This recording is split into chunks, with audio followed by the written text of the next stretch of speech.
the logic behind that. And I realized a lot of therapy is being asked the right questions and realizing things from within yourself, realizing things through the right questions.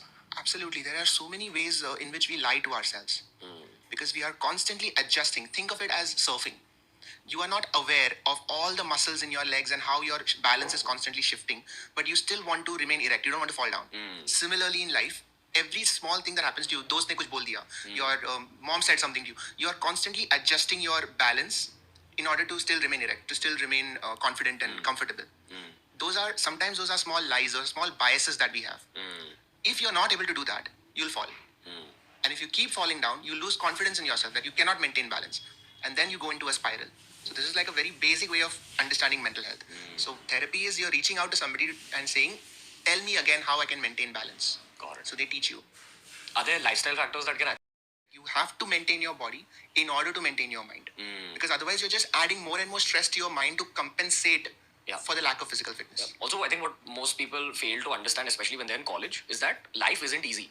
Like when you actually head into life, you are challenged, you are met with disappointment, you are met with breakups, slaps, punch downs, and you sort of need to keep your mind ready for those things. People who have a weak hardware, a weak level of mental fitness, sometimes get hit by life and then are not able to get up. Do you observe this? Oh, you have your mental health. The ability to respond to a sudden stress is what mental health is. When you are in a vacation, you're surrounded by friends, family, everything is good, you're mentally healthy. But are you really mentally healthy? When there is a stress, can your brain take it?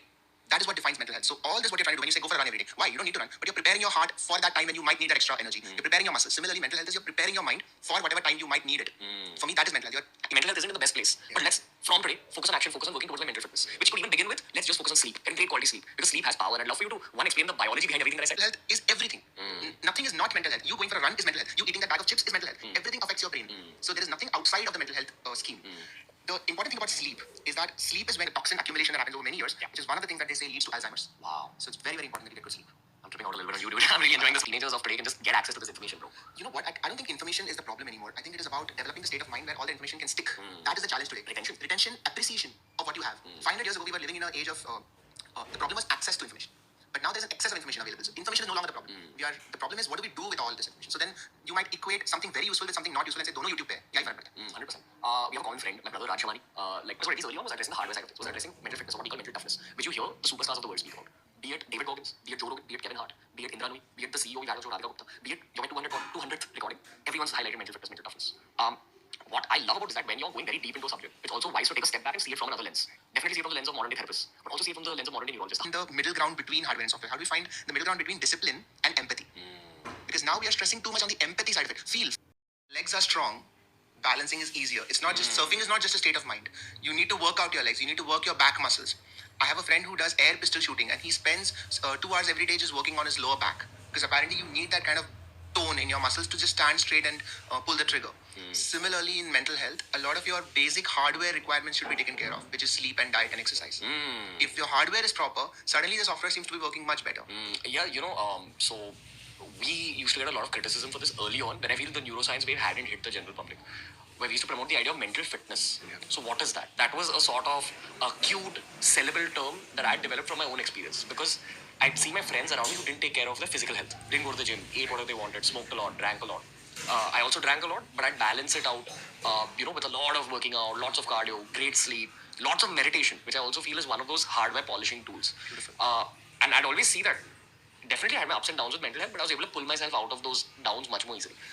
And that's why in I think 2017, 2018, when we needed a shift from creating just fitness videos, I thought let's create mental fitness videos. I don't know what that is. It's definitely not mental health, but it's something that I can't put into words. And it was actually this hacking your own hardware so that the software works beautifully. Absolutely. It's think of going on a road trip. Hack your own mind to make it perform even more, to make it perform at a higher degree. I love that you said therapy because what therapy does is basically outsourcing one role of the brain to someone else, Which is what is that role? which is creating a story. Okay. So when your brain is functioning fine, everything that you are experiencing in the world around you, your brain is constantly creating a story to make yourself feel good, and it empowers you to deal with those circumstances. In mental health problems, one of the drawbacks of the mental health is that your brain cannot process information as well as it could have otherwise. Okay. So therapy basically helps you see the world differently. So you're literally outsourcing a part of the job that your brain is supposed to do to somebody else, to a professional. Going deeper into this concept of therapy, I wasn't one of those people who was against therapy. Areas where new brain cells can grow, and there are certain things that we can do to make them grow even more. Exercise being one of them, interestingly, where you can actually create new neurons. So that is a very interesting field of research. So exercise technically makes you smarter. It does. Wow. Quite literally. Possibly even meditation. Quite literally, it does. Yeah. Okay, fair.